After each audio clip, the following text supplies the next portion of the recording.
जय श्री कृष्णा दोस्तों। आज हम पढ़ेंगे 9वां अध्याय। आठवां अध्याय श्रवण करने के बाद हमारा ये 9वां अध्याय है बैसाख मास महात्म्य। मिथिल ने पूछा, हे ब्राह्मण, कामदेव के जल जाने के बाद उनकी उत्पत्ति कैसे हुई? यह सुनकर सुखदेव जी स्वामी कार्तिक के जन्म की कथा कहने लगे, जिसके सुनने से पाप नष्ट हो जाते हैं, यश एवं पुत्र मिलते हैं और रोगों का नाश होता है। तब महादेव जी ने कामदेव को भस्म कर दिया। तब उनकी स्त्री रति मूर्छित हो गई और फिर चेतना होने पर अनेक प्रकार से विलाप कर शरीर त्याग करने लगी और अंतिम क्रिया करने के लिए बसंत को बुलाया। बसंत ने आकर रति को समझाया कि आत्मघात करना धर्म का हेतु नहीं, लेकिन रति के न मानने पर बसंत ने नदी के तट पर चिता बनाई और रति गंगा में स्नान कर संपूर्ण क्रियाकर्म से निश्चित हो सब इंद्रियों को रोक और मन को आत्मा में लीन कर चिता पर चढ़ने को उगत हुई। तब आकाशवाणी हुई, हे कल्याणी, हे पति में अत्यंत प्रेम रखने वाली, तू चिता में प्रवेश मत कर। तेरा पति महादेव जी के प्रसाद से तथा यदुवंशी कृष्ण भगवान से पुनः पैदा होगा। ऐसा कर्म से 2 जन्म होंगे। तब दूसरे जन्म में श्री कृष्ण से रुक्मणी के गर्भ में तेरा पति उत्पन्न होगा। उसका नाम प्रद्युम्न होगा। तू ब्रह्मा के श्राप से शंकर के घर में वास करेगी। वही प्रद्युम्न नाम के तेरे पति से तेरा मिलन होगा। ऐसा कह आकाशवाणी समाप्त हो गई। तब रति ने चिता में प्रवेश नहीं किया। फिर सब देवताओं ने रति को वरदान देकर उसको शांत किया और कहा, हे काम प्रिय, अब तेरा पति अग्नि कहलाएगा और अग्नि वाले ही की तरह मरा हुआ भी दिखाई देगा। पूर्व कल्प में तेरा पति सुंदर नाम का राजा तथा उस जन्म में तू ही उसकी पत्नी रज सकर कारणी हुई थी।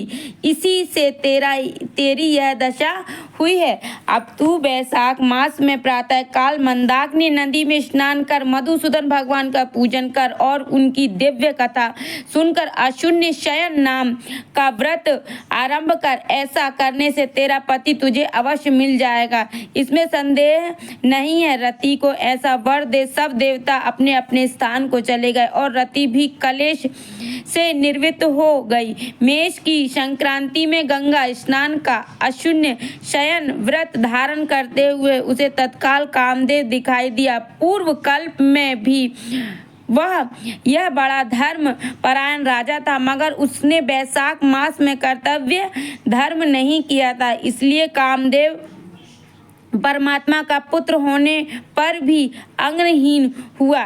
जब महादेव जी ने अंतर्ध्यान हो गए तब पार्वती जी निराश खड़ी सोचने लगी कि क्या करूं, अब पिता हिमवान उन्हें अपने घर ले जाएंगे। पार्वती जी ने शंकर जी के रूप और गुणों को देख मुग्ध हो मन में शंकर जी को अपना पति होने का ठान गंगा के तट पर तप करने लगी। वे माता पिता आदि सब के समझाने पर भी भूखी प्यासी जटाएं बढ़ा सहस्त्र वर्षों तक हिम महालिंग का पूजन करती रही। सहस्त्रों वर्ष मतलब उन्हें हजारों वर्ष तपस्या करी पार्वती जी ने, तब भी शिव जी को उसके बाद ही पाया है।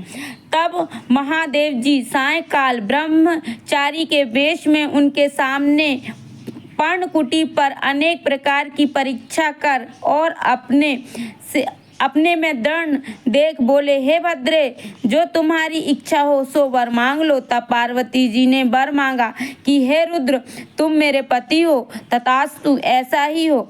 यह वर देकर सप्त ऋषियों को बुला हिमाचल के पास पहुँचे और हिमाचल के पूछने पर बोले, हे राजन, तेरी कन्या पार्वती ने जो पहले दक्ष की पुत्री थी, अपने पिता के यज्ञ में शरीर त्याग कर तेरे घर में जन्म लिया है, उसका विवाह महादेव जी से कर दो। यह बात सुन हिमाचल बोला कि पार्वती महादेव जी को अपना पति बनाने के लिए घोर तप कर रही हैं। मैं भी अत्यंत हर्ष से अपनी कन्या महादेव जी को दे चुका। अब आप पधारें जहां महादेव जी हैं। हिमालय का उत्तर ले सप्तऋषि महादेव जी के पास जा और विवाह निश्चित कर चले गए। तब तो लक्ष्मी जी आदि सब देवियां यहाँ विष्णु आदि सब देवता बाराती बनकर चले और महादेव जी सब देवता मुनि 6 मृतका मतलब 6 जो देवी माताएं थी उनका नाम 6 मृतिका आदि तथा भूत गणों को साथ ले बैल पर चढ़ गए। उनके आगे शंख मृदंग और अनेक बाजे बजने लगे और वेद की रचा के पाठ होते हुए हिमाचल की पुरी में से पहुँचे। तब शुभ लग्न में शिव और पार्वती का विवाह संपन्न हो गया, जिससे त्रिलोक में आनंद छा गया। इस महोत्सव के पूर्ण होने पर शंकर पार्वती जी के संग स्वच्छ नंतर से हिमाचल के शिखर पर सहस्त्र दिव्य वर्षों तक रमण करते रहे और फिर उसके बाद शंकर जी ने सहस्त्र वर्षों तक माता पार्वती के साथ ही रहे। महादेव जी द्वारा पार्वती के साथ नित्य प्रति रमण करने पर भी गर्भ स्थित न हुई तो देवताओं को घोर चिंता उत्पन्न हुई कि हमारे कार्य की सिद्धि कैसे होगी। कौन सा कार्य? वो ताड़कासुर को मारने वाला कार्य। तब खूब विचार कर अग्नि को बुला उनका अत्यंत सम्मान कर जहाँ महादेव जी रमण कर रहे थे भेजा और कहा कि जब महादेव जी रमण कर चुके तब तुम प्रकट हो सम्मुख चले जाना, जिससे वह पुनः रमण ना करें, क्योंकि तुम्हें देखकर पार्वती जी लज्जा के मारे वहाँ से हट जाएंगी और तू शिष्य होकर कामिर शिव जी से प्रश्न कर बहुत सा समय लगा देना। बहुत काल व्यतीत होने पर पार्वती जी के स्वामी कार्तिकेय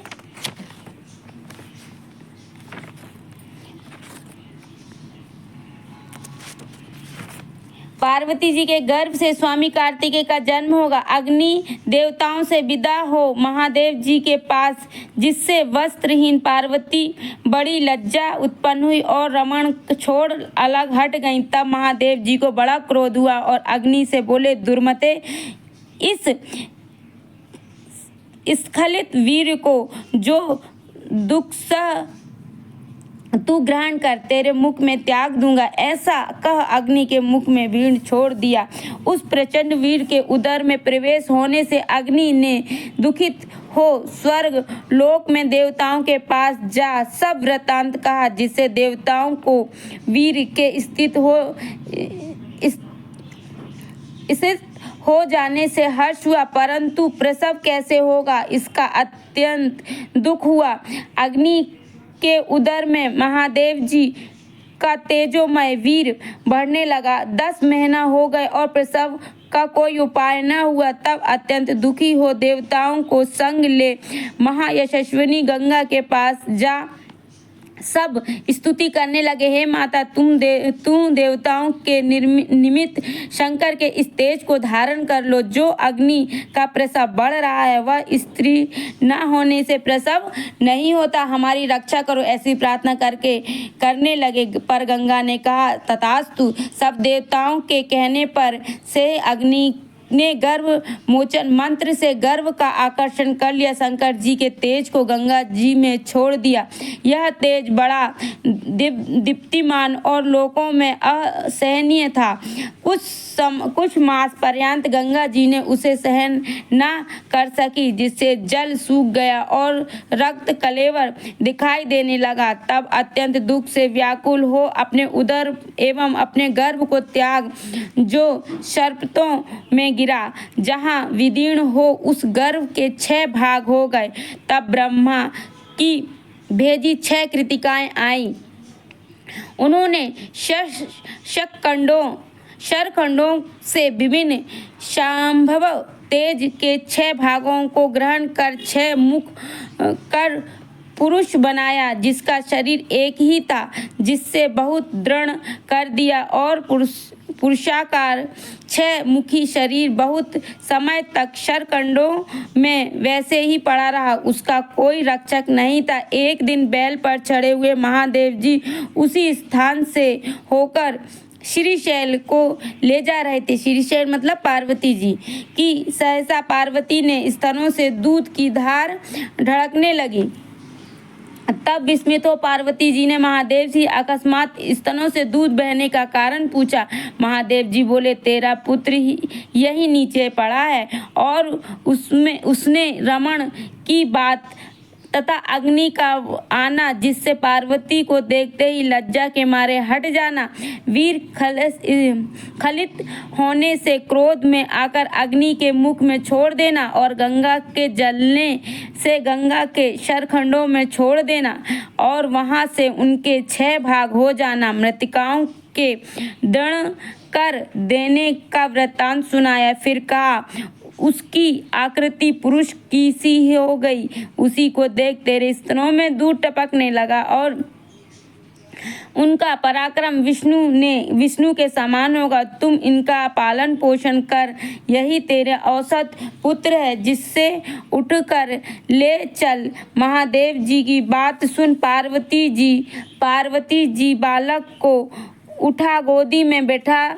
दुग्ध पान कराने लगी और पुत्र स्नेह से तत्पर हो महादेव जी के साथ कैलाश को गई और पुत्र का पालन कर अत्यंत संतुष्ट हुई। हे राजन, यह कुमार के जन्म की कथा है। मैंने जो तुम्हारे सामने कही है, इससे नित्य प्रति सुनने से इसके पुत्र उनके जो ये कथा सुनता है पुत्र पौत्र आदि की वृद्धि होती है। इसलिए वैशाख मास में धर्म करने से स्त्रियों का विधवा योग मिट जाता है तथा अत्यंत पुण्य होता है। इसी के प्रभाव से अग्नि कामदेव भी संग हो गया। जो लोग इस मास में बिना स्नान दान किए बिना बिता देते हैं, उन्हें बहुत से धर्म करने पर भी अनेक दुख भोगने पड़ते हैं। इसलिए वैशाख मास संपूर्ण धर्मों के करने के लिए हितकारी है। बोलो श्री हरि नारायण विष्णु भगवान की जय, माता लक्ष्मी की जय, राधा रमन लाल की जय, बाल गोपाल कृष्ण की जय, शालिग्राम तुलसी मैया की जय। मिलते हैं आपसे अगले अध्याय में। जब